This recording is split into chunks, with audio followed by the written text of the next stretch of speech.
I take a pretty dim view of humanity. Sometimes I'm kind of a pessimist. But here's the insight that keeps me on the side of more freedom than less freedom, which is that God has given us freedom with the full knowledge that we're going to blow, right? But the only way that you can choose good is if you have first chosen not evil. And you must have choice. The founders of the United States built a constitutional system designed to limit concentrated power. Here at the 250th anniversary of our country, this conversation is still at play. Does the legislative power truly belong to Congress? To what degree does the president have executive abilities? And where do the courts and our judicial branch play a role? Well, the structure that our founders put together was deliberate. Ambition would counter ambition, power would check power, liberty would survive because no single institution would hold all authority at once. Now, while the 250th does focus on the Declaration of Independence and the Constitution comes later, all of this does play into those initial principles, the founding of our country, about individual liberty and self-rule and more. And then particularly as Christ followers, we see the doctrine of sin built right into our founding documents, a great awareness to what humans can do to one another. And even for the founders, as we know today, the answer for government power or lack of accountability wasn't Christ per se, but it was checks and balances to keep the worst of humanity from compromising that liberty. Well, today we have administrative agencies that clog up our government, so I think, the blob, as it's called in the UK. And these federal agencies write rules, enforce rules, interpret rules, and critics argue that this concentration of power is not what our founders wanted and is, in fact, dangerous. So last episode, we had GianCarlo Canaparo here to discuss more of the principled nature of the Declaration of Independence. Well, this week, I wanted to get very specific into one way in which our government and our life together are being lived out, and how that does or doesn't reflect the founders' original vision. So, GianCarlo, welcome again to Nuance. Thank you so much for having me again, Case. So, listeners and viewers, today we are here because we are a podcast that explores what it means to be faithful in the public square as followers of Jesus. Let me encourage you to like, follow, leave a comment, share this episode perhaps with a friend who you think would find it interesting. So my guest, GianCarlo Canaparo, what a great Italian name, dude. GianCarlo Canaparo, right? And you're Roman Catholic, yes? No. I'm, well, as you know, my parents attend your church, so they're Presbyterian. We go to an Anglican church. Okay. Well, now, our whole episode last time, I kept thinking, Roman Catholic legal thought. And no. Okay, but interesting. Okay. Well, friends, GianCarlo serves as a Deputy Assistant Attorney General in the Department of Justice. He's particularly in the Office of Legal Policy. He's a former senior fellow at the Heritage Foundation and co-host of SCOTUS 101 podcast. His work and scholarship sits at the intersection of constitutional law, the Supreme Court, the American founding. His scholarship has been published through Harvard, Notre Dame, Georgetown Law Reviews. It's even been cited by Supreme Court Justice Neil Gorsuch. He's a graduate of the University of California, Davis and Georgetown University Law Center. His work has even been featured in the Wall Street Journal and Washington Post. Okay, GianCarlo, I got to ask, in what way and how did Neil Gorsuch quote you? Sure. So this is a little nerdy law stuff. So let me give you the short version. Go. So as you know, with the Congress writes the U.S. Code, right? The U.S. Code, vast document full of Congress's laws. Well, we have all these administrative agencies, the alphabet soup, the DOJ, the DOT, Treasury, you name it, right? They promulgate their own rules, which have the force of law under the Code of Federal Regulations. And you thought the U.S. Code is big. The Code of Federal Regulations is way bigger. Nobody knows really how many laws are in it, but there have been many attempts over time to figure out how many federal crimes are in those two documents. Wow. Nobody's ever succeeded. But we have AI now, right? Yep. And still can't do it for a whole bunch of reasons, still can't be done. But I and some economists at George Mason University, they developed an algorithm that could sort through the US code, pick up keywords, and then I, with the sort of my legal expertise, knowledge of how legal words operate to create crimes, we could count the discrete code sections that create at least one crime and then estimate the number of discrete crimes within them. So we did something which people have been trying to do since Ed Meese was AG and never been able to do. So anyway, we came up with a number, an estimate of 5,199 discrete crimes just in the U.S. code, to say nothing of the Code of Federal Regulations. And that's a big. The number of crimes that are in the code is a big deal because, like as Winston Churchill said, if there are more than 10,000 laws on the books, the law becomes a joke, right? You can't know it, you can't obey it, becomes ridiculous. And so Justice Gorsuch has been very concerned about the growth of especially regulatory crimes and the fact that nobody can know them. And so he wrote a book about that and cited our research. Okay. So you're in a book which is impressive. I'm not in any Supreme Court justice's books, but we got to get you in one of his opinions, right? So Justice Gorsuch, when you watch this and hear this, I am respectfully asking that you quote my friend here, GianCarlo. Okay, so last episode, as I mentioned, we talked about the Declaration of Independence and particularly why it matters to people of Christian faith. So I want to nail down some terms and concepts before we get too deep into this. So when people say the administrative state, what are they actually talking about? Yes. So the Constitution has three branches of government, right? Congress, the president, and the judiciary. But as we all know, most of the rules that govern our lives are written by various executive branch agencies, the Department of Transportation, the Department of Justice, where I work, the Department of Commerce, the Department of Energy, the Environmental Protection Agency. These are where most of our laws come from today. And there are certain characteristics of these agencies. They are usually created by Congress. Congress says, there's a problem we see out in the world. We either don't want to deal with it or don't have the capability to deal with it or don't trust the states to deal with it. And so we've created an agency which we don't actually want to oversee either. So we've given it to the president. And that agency sits under the president but wields our lawmaking authority.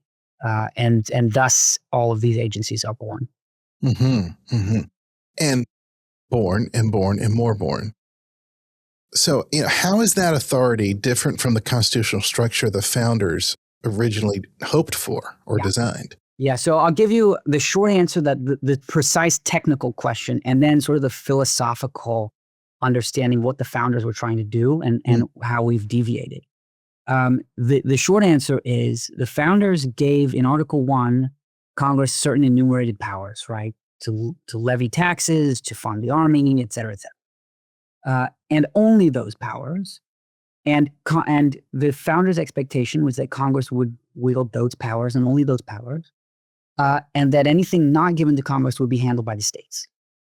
What has in fact happened is over time, in part because of the Supreme Court, in part because of cultural shifts, in part because of the progressive movement of the early 1900s. Woodrow Wilson's kind of the chief champion of this, right? Mm-hmm.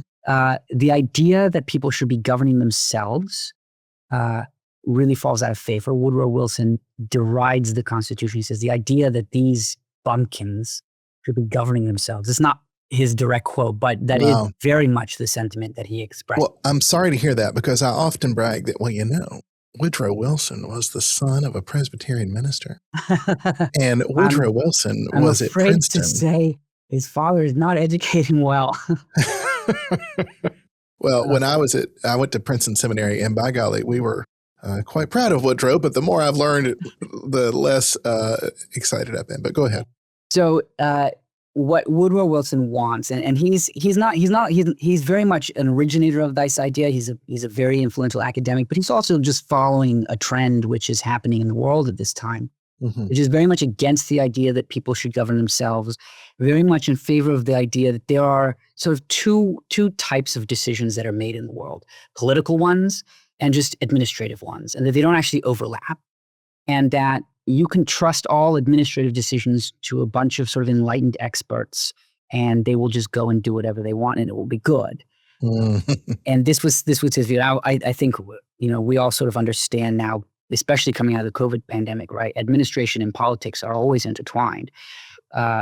The decision about what is best to prevent the spread of a disease doesn't answer the question, are we willing to bear the consequences of schools being closed for 2 years, right? Administration and political are linked, but Woodrow Wilson thought they weren't, and that certain decisions could and should be trusted to experts that he believed would be apolitical.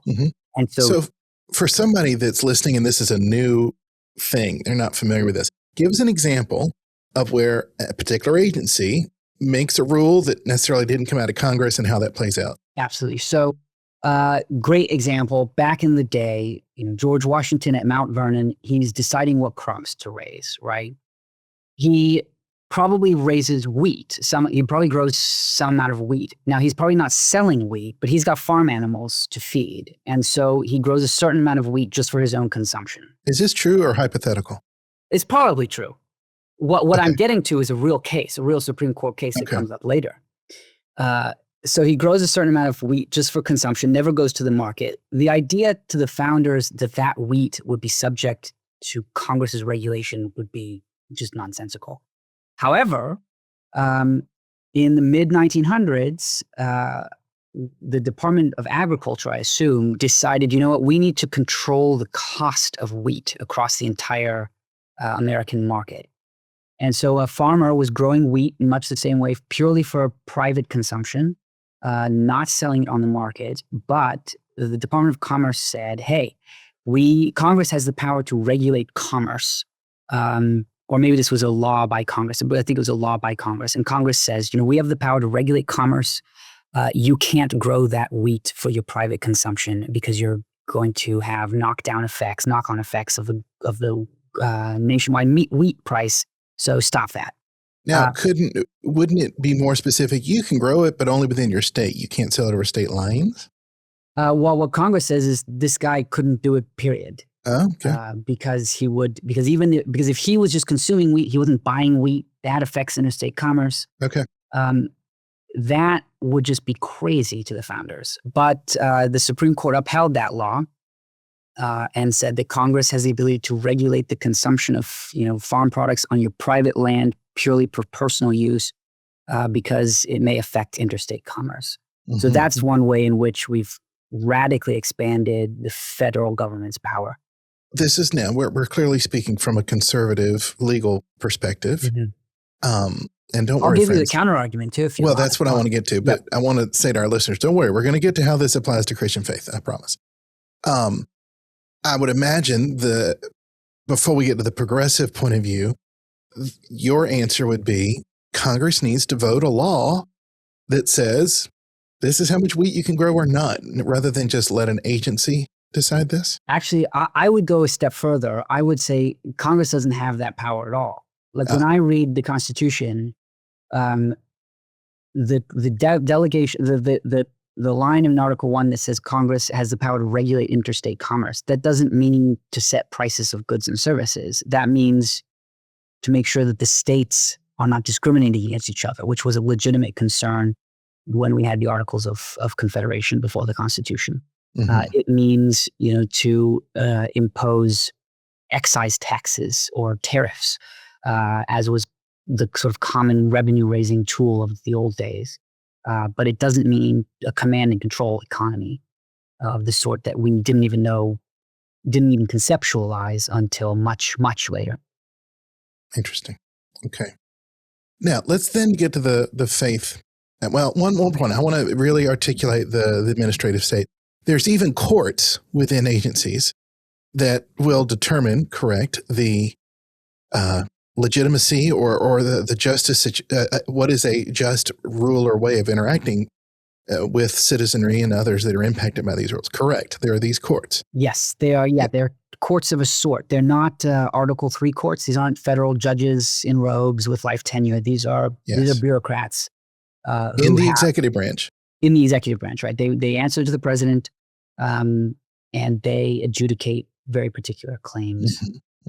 And as it probably not surprising to you, they win 90% of the time, or the government wins 90% of the time when the government brings government cases to government judges.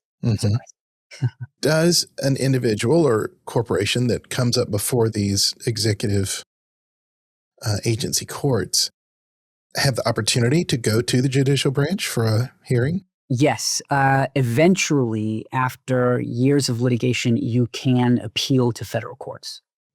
But that can take a decade. But, okay. Oh yeah, I was just going to say before we move on, I wanted to give the counter argument. Oh yes, please. Who defends the administrative state and what's the best argument? There was a case at the Supreme Court a couple of years ago called Cedar Point Nursery versus Hasid. And this is a very short decision that gives you sort of the two best views of this debate in opposing opinions. The Chief Justice writes the majority opinion. And basically what happened in the case is California enacts this regulatory scheme that governs when unionizers can come onto private farmland and try to unionize the farm workers there. And the Chief Justice says, look, there are private property rights, there are free speech rights. This just letting somebody come onto somebody else's land and speak to their workers violates those rights, sort of grounded in ancient understandings of property and free speech. And those rights haven't changed over time, right? CEG, the Declaration of Independence, are inalienable and eternal rights. In dissent, Justice Breyer says, okay, like I see your rights, I get it, but look, the world is really complicated today. We can't govern ourselves the way that we used to govern ourselves. We need vast governing entities with significant powers because the world is so complicated that we need all these levers and controls. And frankly, the rights just have to give in the face of the modern complexities of life. So that is basically that's the core counter argument, which is life is so complex, the economy is so complicated, and frankly, we don't have the ability to make these decisions well for ourselves, so give them to an executive agency. Okay, and so I hear the word Chevron, that particular case, quite a bit. Help us understand that case. Sure. So all these agencies, as I mentioned before, they don't have power from nothing, right? Congress has to give them power. And what power Congress gives them is basically a tiny share of Congress's ability to make law. And by putting them in the executive branch, they therefore have a little tiny share of the power of the president's power to execute the laws. So they're doing both. Yeah, why not put them under the legislative branch? Great question. The real reason is because Congress wants them to have both, right? Congress ultimately doesn't really want to be responsible for what these agencies do. It wants to say, we are solving this problem. Look, we've created a whole agency over here that knows everything about it. They're going to do a great job. Fantastic. Don't blame us if it goes bad, right? But they don't want to do the oversight. And they also want these agencies to be able to prosecute people that violate the rules. And so for that, they need the president's ability to execute the laws. Got it. Yeah. Okay, so Chevron, though. Yes, so Chevron. So when Congress gives these agencies power, it says the agencies have the power to do X, Y, and Z. Well, sometimes those statutes are written really clearly, and it's very clear that the agencies have exactly this power and only this much. But more often than not, Congress is a little vague or ambiguous or a little wishy-washy, or the agency just sort of decides over time, I've been given power to do X, Y, and Z, but I really want power to do, A, B, and C. And if I sort of squinted the statute really hard, I can sort of squeeze the power I want into the words which are already there. Yeah, and if nobody's watching. Yeah, right. And that is a temptation. I mean, the will to power always grows. So, so the question is, what do you do when who gets to decide, basically, when the statute seems to be unclear? who gets to decide whether the agency is right or not, especially when it's trying to expand its power. The rule under Chevron was that the agency gets deference. What's that? The deference. The judiciary will listen to what the agency says, and basically, as long as that's reasonable, the agency gets to determine what the scope of its own powers are. Now that raised some problems, some pretty obvious problems, right? Again, the will to power. The agency will always want more power. They are in the position to wield the power. Probably not wise to give somebody in the position of wielding power the ability to determine what that power is. But Chevron was the rule for a long time until just a couple years ago, the Supreme Court said, no, actually, the judiciary, which has the power to interpret the laws, gets to decide what the law is. So the agencies get to be listened to, but the judges will decide, what the law really is. Okay, so I am handing you a magic wand. And if GianCarlo was the king, which completely contradicts everything we've discussed, how would you design the system? Because I think, wow, America is an enormous 300 plus million diverse, complicated place. Surely 535, isn't that the number? Congressional elected officials can't possibly manage all the complicated things going on. So what would you do if you had a magic wand? Yeah, that's true. But it doesn't follow from that the system we have right now is the right one. But let me actually, do you mind if I go on a sort of long explanation of why I think what I think, and then that will lead us into what I think is the right answer. Okay. Go. And then we're going to talk about why this matters for a Christian. So hang on, actually, people. This is that. This is that. Because your convictions are very much rooted in your faith. Yes, correct. Yep. So when we think back again of the founders and how much they were willing to sacrifice to do good for the whole, what the founders knew is that there is immense good to be had by participating in your self-government, right? The act of going to your city council meeting, of serving there, good is magnified by the number of people who participate in it, and it's shared. It's not a finite good, right? It's an infinite good, and there's more good the more people are participating. We see this in the Bible. Think about the story of manna from heaven when the Israelites are in exile, right? They need food, and God rains food down from heaven on them. So think about the good that has been done there. Good has been done for the Israelites. They now have food.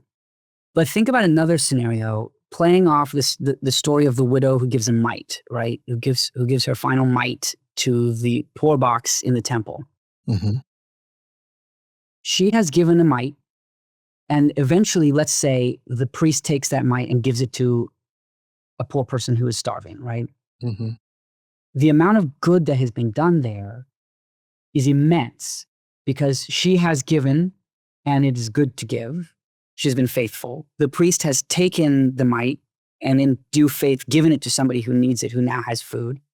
And then all of us, either standing in the temple with Jesus or reading the New Testament, witness this good. We are all now participants in the good. That is what representative self-government offers us all. It is an ability to participate in the good and therefore to magnify the good that is ultimately done. It's the same reason that that a great violinist will play in an orchestra and not always just play, as a soloist, because the good of creating together is an immense good. What I so admire about the founding is that the founders were deeply aware of this, whether they rooted in their Christian faith. What's the this? Oh, the goodness that comes from participating. Good is magnified. The good that is ultimately done is magnified and shared by all the people who participate. Okay. They knew this either because they were consciously aware of it because it comes, from the Bible, or because it's just sort of rooted in our nature. We know this. If your mom has to move, and you say, "Hey, Mom, I'll be there. I'll help you move. Pack your boxes and move." And if she says, "No, don't worry. I'll just hire a mover," what are you going to say? No. Of course, I'm going to come. I'm going to help. And she says, "No, I refuse to let you come." You're going to be offended. Why? Because she's denied you an opportunity to participate in the good, which is her moving, and in so doing, to show your love for her. Right? Don't steal my joy of serving. Right. You. That's the impulse. But that is the impulse which animates the whole Constitution. the desire to get as many people involved and participating as possible, not only because it results in good governance, but it results in good governance because it's good for you. And it shapes good citizens. Exactly right. Exactly right. And this is my big critique of the administrative state, is that it denies all of us citizens on the outside any ability to participate. Sure. The only ability that we have to affect what the administrative state does is to elect the president, who has some control over some of what the administrative state does. Yeah. But we have a lot more ability to shape what our members of Congress do. And we have a whole lot more ability to shape what our state representatives do, and way more ability to shape what the members of our town council do, and even more to shape what the members of our local school board or homeowners association do. Or the church, let me Or tell the you. church, yes, exactly right. I mean, if you vote for the president, my vote is an infinitesimal drop in a bucket. If you vote for your deacon, that matters. Yeah. And in some sense, all the good that deacon does after being elected is yours. I mean, you share in that because you were part of the creation of making that person a deacon, and therefore the good that flows from that. So my great criticism of the administrative state is that it has funneled all of our avenues for participating in that shared good up and out to a group of people with whom we have no interaction. Right? They don't answer to us. They don't answer to anybody really. So what I would do getting to finally the ultimate answer to your question, there are some things that do have to be done at the federal level. Airplanes need to be federally directed, right? There needs to be a federal central database. Nuclear standards probably need to be set by the federal government. But there is a lot that the federal government does that it doesn't have to do, that state and local governments can do and should do, if for no other reason than because it means that we get to participate. Well, and I wonder, can I throw in this, I think de Tocqueville noticed in his visit to the States, guilds and professional associations, the way in which like accrediting bodies give marks of approval to universities and schools that the government doesn't necessarily have to. State governments outsource accrediting to hold that authority. So would that be another way that could make some of the administrative state disappear? Yeah, yes. I mean, just in general, Congress, I think, should really seriously think about how much that the federal government does must be done by the federal government and how much could be done by the states and done better. So, the Department of Agriculture, or I guess actually the Department of Education, which has been targeted by the Trump administration for being eliminated, is a great example. Your schools, your local school is your local school. You know the teachers, you know the parents, you know the kids, and what those particular parents and kids and teachers want and need is probably going to be very different than what the parents and teachers and kids want and need to some extent in, say, New York City, right? There is no reason why a federal entity needs to come in and impose a one-size-fits-all standard on all the schools across the entire country. And in fact, there doesn't seem to be any good coming from that, because for all the billions of dollars that the Department of Education has spent, educational outcomes in America have only ever fallen since its creation. Yeah. Okay. I agree with you on that. But we recognize there are wonderful Christians who are all about the Department of Education.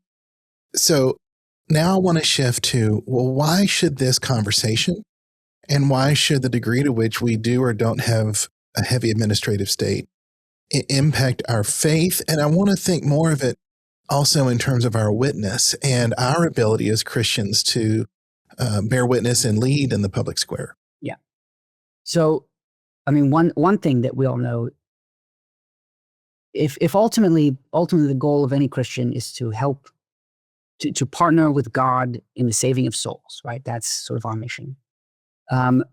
That's done through loving people, one-on-one. It's never a bureaucratic enterprise. No church saves souls through bureaucracy. Through receipts, right? Receipts. I got to turn them in, and I do. But by golly, I don't know that any person has come to faith in Jesus through my receipts. No, I suspect that's probably right. But whether it is the good that flows from participating more and more with the people around us, taking advantage of the opportunities to participate in all ways with the people around us, which the administrative state diminishes and denies, or it's the vast regulatory burdens that are imposed on people without much thought about whether this particular group or entity or individual or even industry needs these particular regulatory burdens, means all that time and energy taken away from other things. And then, of course, there's the flip side of regulatory burdens, which is that they tend to eliminate small businesses, to eliminate small churches, to eliminate small faith-based hospitals or what have you, because the only people who can comply with the infinite morass of regulations are people who can hire armies of lawyers. And for every person in a Google or Amazon who wishes to be running a small business and meeting people face to face, there is all that good which is, denied and taken away without any thought to those ancillary consequences. Okay, this is good. And I've been writing this down to make sure I'm hearing you right. So I hear you just articulate 3 reasons a Christ follower might not want such a heavy administrative state. 1, it takes away the human-to-human engagement that our founders hoped for. And it's within that human-to-human engagement, you get to bear witness. You get to talk about faith. You get to together grow through your citizenship, which is building the kingdom, as well as the society. Number 2, energy is taken away in administration from the more virtuous aspects of what government can do in terms of helping the poor, et cetera. Did I hear you right? I think so. Let me make that point clearer. So if you are operating a small charity and you are, say, feeding the homeless, and the government comes along and says, if you want to feed the homeless, you need to meet certain food quality standards. You need to have the food, bring the food, truck the food in such and such a way, guarantee that it's prepared in such and such a way and not expired, et cetera, et cetera. You're gonna have a hard time complying with that. There was a news article that I just read recently. There was a man who just passed away at 94. I forget where he lived, but he had been arrested several times. This was his personal ministry. His wife died, and in his retirement, he spent his money and his time feeding the local homeless, and the government arrested him because he wasn't complying with food safety laws. This is silly, but it's also worse than that. It cuts off an avenue of ministry. And the But Giancarlo, do you want the homeless to be eating moldy refried beans? Well, no, of course not. Come on, then why not? But this is a false choice, right? This is a false choice. It is not a vast government bureaucracy or moldy refried beans. It is, it is people being trusted to exercise common sense and to, with care and charity, go out into their communities and do what is reasonable and good. Now, could your view of humanity be a little too positive? Well, probably not, actually. I take a pretty dim view of humanity sometimes. I'm kind of a pessimist. But here's the insight that keeps me on the side of more freedom than less freedom, which is that God has given us freedom with the full knowledge that we're going to blow, right? But the only way that you can choose good is if you have first chosen not evil. And you must have a choice. You're a great Presbyterian. You don't even realize it. We got to get you in the right church, I'll tell you. I do love First Pres in Orlando. Whenever we come visit my parents, boy, I just love that church. Yeah, well, we love other denominations as well. But, okay, but keep going. I mean, you're so right about our view of humanity and how it plays out in our governmental structures. Go ahead, keep going. Yeah, well, so take that one step further, which is, if you want people to be virtuous and to self-govern and to take upon themselves and through their civic institutions the sort of burdens that the government now purports to handle the way we used to, right? It was the women's orgs or local churches, or you read histories of the founding, but boy, everybody was involved in something. Ben Franklin and his group of friends built the first public library and filled it with their own books. Isn't that crazy? Yeah. And then Andrew Carnegie comes along and advances libraries in ways that the government never could. Right. And part of why that's good is not only because goods are being delivered, right? Because if you believe in a strong administrative state and you believe that it does do good, and it does sometimes, and don't get me wrong, I mean, there's a lot of things that I think it probably hurts more than it helps, but you can make the argument the other way. But the ultimate provision of a particular good is not the end of the question, right? The ultimate question is mixed. Is the good delivered? Is it delivered well? Are the costs associated with it worth bearing? And this is critical if you are in the business of thinking about how to organize a government and a virtuous people. What's the knock-on effect for the people themselves? Is a particular law or particular arrangement of powers good for the people? And by that I mean, is it making them good? And a system of government which denies to its people the ability to participate, to debate, to give, to serve, is a system of government that denies them all sorts of opportunities to realize virtue together. So thank you. Wow. I mean, I love this. How can a Christ follower be more faithful in their particular situation in the ballot box? Say they're running a business or have responsibilities that are bumping up against the administrative state. What advice would you give? Yeah. So, I mean, my advice really is to participate in whichever way makes the most sense in your circumstances, whether that is, in one sense, that may be, whether it's writing letters, whether it's organizing your friends and peers, whether it's litigating against the government. But the focus of those things should be, not only advancing your particular interests, but also think about them all as an opportunity for ministry. The more you are participating, even if it's fighting in litigation against an administrative state, right? You are participating in something with other people. And that gives you opportunities to share with those people and anyone who may be watching why you're doing it, why you believe what you believe. I mean, think of, say, for instance, like the Masterpiece Cakeshop case, right? That went through. Summarize that for folks real quick if they don't know Jack Phillips is a cake artist, right? He's not just a baker, right? He's a truly an artist. Well, I did think that was creative legal moves there, but I think it's correct, right? He's not making sheet cakes at Publix, right? Sure. We'll get the case out there. We'll get the case out there. Yeah. So he says, look, if you want a cake, anybody can come and get a cake from me, but I'm not going to make a cake that celebrates a gay wedding. I'm not going to put two men on top of the cake. But if two gay people want to buy a cake for a straight wedding, I'll do that. But I'm not going to use my talents to celebrate something that I believe is immoral. Anyway, the Colorado prosecutes him or litigates against him civilly for violating an anti-discrimination statute. And he goes to the Supreme Court a couple times and ends up winning on the basis that this was a violation of his religious freedom. Yes, and I was very much in favor of him winning. But remember, the cake case is not really the First Amendment case. The First Amendment case is the website case, which comes later. So whether or not you really think he's a cake artist or not doesn't actually matter for That's right. Colorado. Later, the website developer was asked to do something that was against a woman, I believe, her moral code.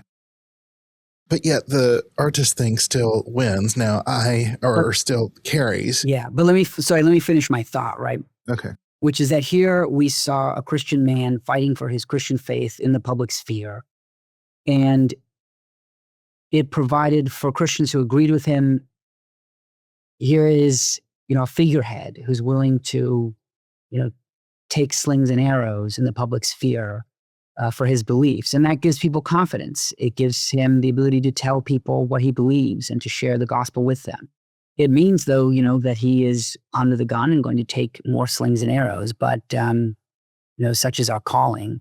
But it has put him in front of people and give him opportunities to share the gospel with people that he wouldn't otherwise have had. Mm-hmm, mm-hmm.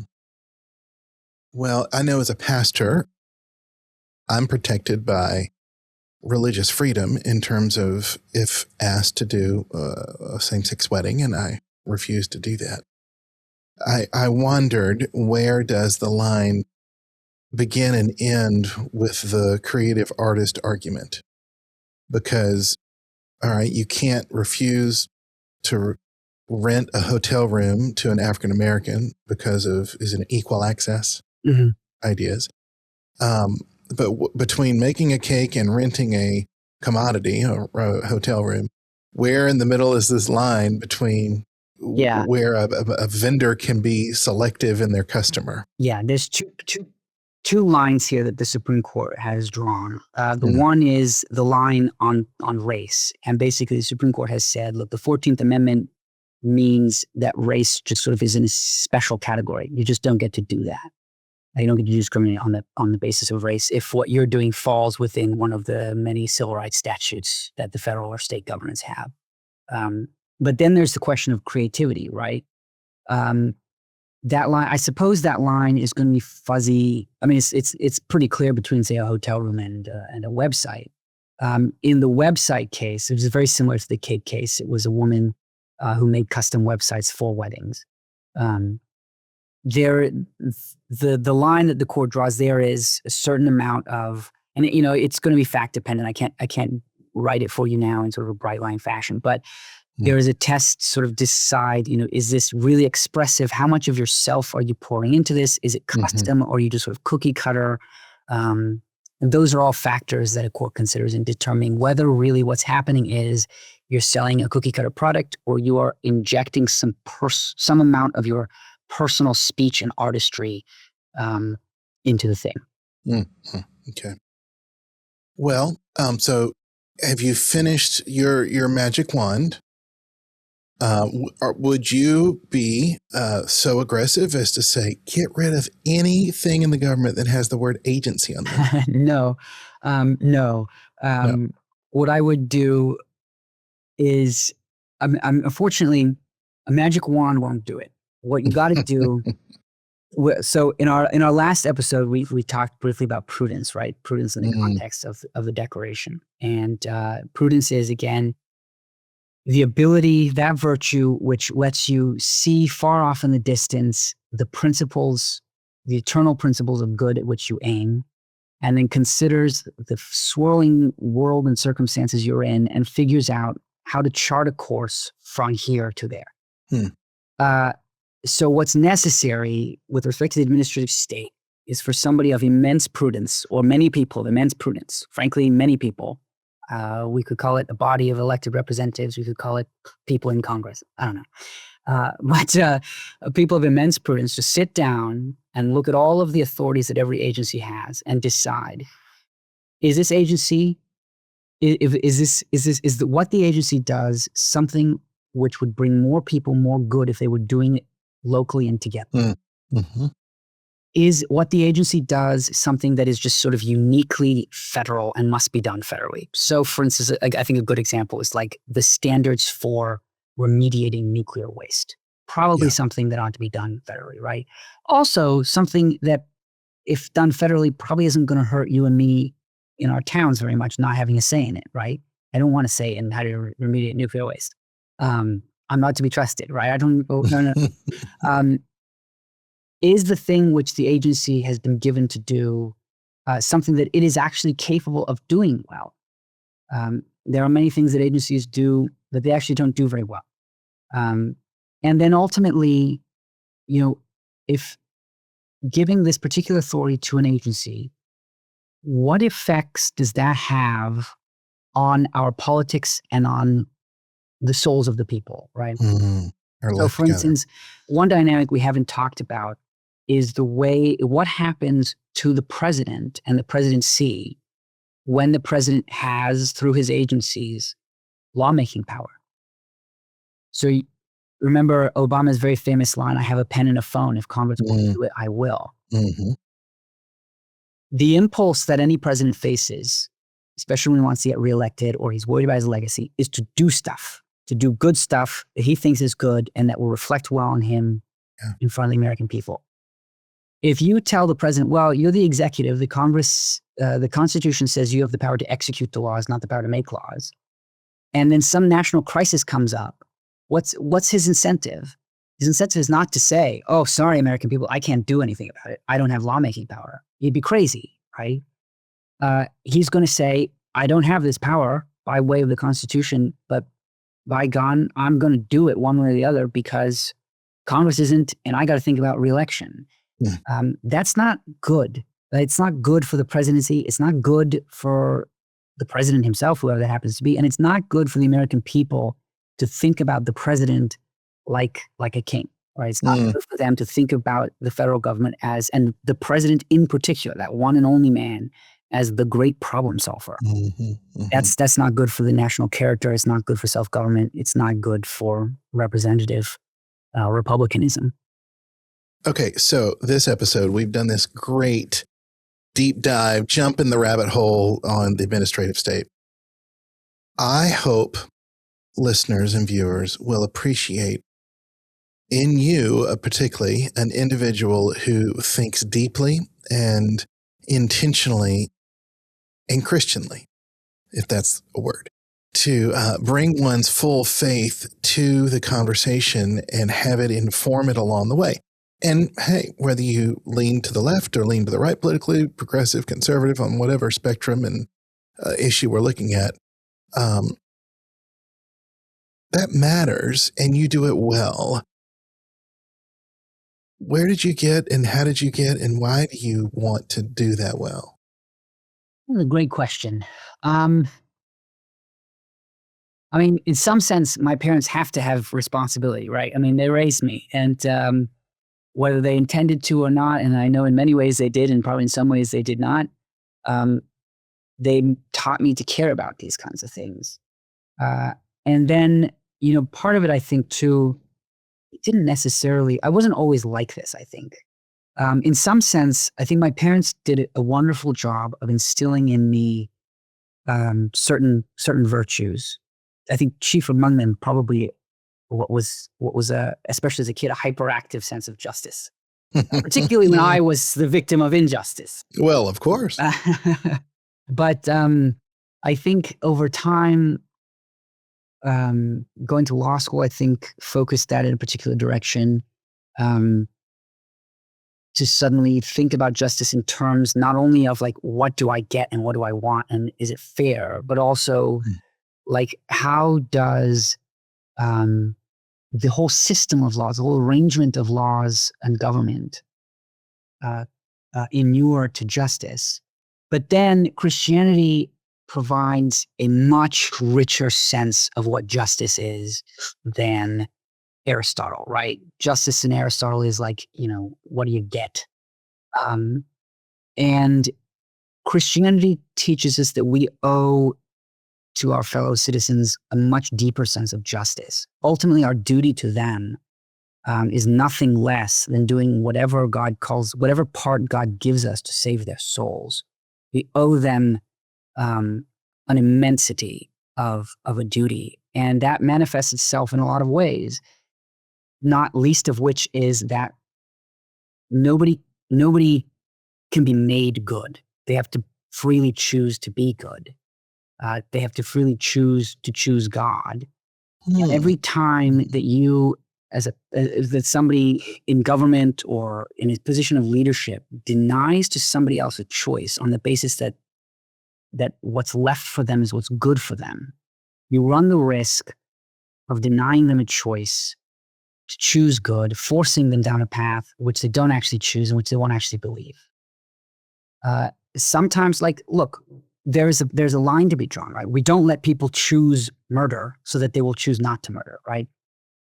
There is a prudential line to be drawn where sometimes you deny people a choice. We do this with kids all the time. This is about to be my full-time job, right? Figuring out where that line is, but we do it with our kids. But when we're dealing with adults, that you got to be much more careful to force somebody down a path that you think is good for them. You may be wrong. But even if you're right, you may not get the result you want. You may not lead them. They may not choose good. They may rebel. They may resent you. They may resent the government you represent. They may resent the God you represent. And so every time you take freedom away from somebody, whether that's through a vast bureaucracy or whatever, or your instruction to your child. Obviously, adults and children have a little bit of difference in terms of how much they can be trusted. But every time you do that, in the back of your mind has to be the consideration, will this actually lead them to choose good, or will it only will they simply act good, but not choose it? Well, we're here to help them move in the Lord's direction. GianCarlo, thank you so much for your time. Yeah, thank you, Case. It's been really a pleasure to be with you. Oh, this is great.